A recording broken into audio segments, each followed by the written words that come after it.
Preces kartītes izveide.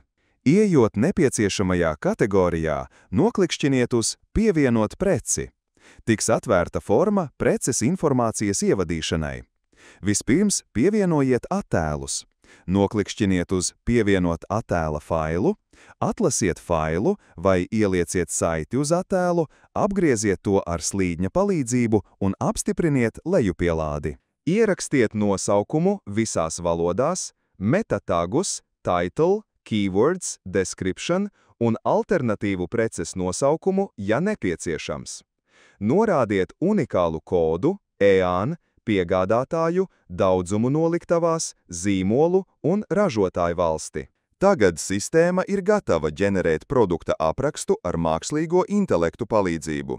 Izmantojot ievadīto informāciju, noklikšķiniet uz Ģenerēt, izmantojot AI, un ChatGPT, pamatojoties uz ievadītajiem datiem, izveidos aprakstu. Ņemiet vērā, ka mākslīgais intelekts var kļūdīties. Pārbaudiet atbilstību aprakstam. Blokā Produkta cena ierakstiet bāzes cenu un atlaides apmēru eiro vai procentos. Sistēma automātiski aprēķinās un uzrādīs kopējās izmaksas. Tālāk sadaļā Papildu īpašības varat pievienot īpašības, krāsu, izmērus, materiālus un tālāk, un atlasīt sarakstā nepieciešamās vērtības, lai tās nonāktu filtros.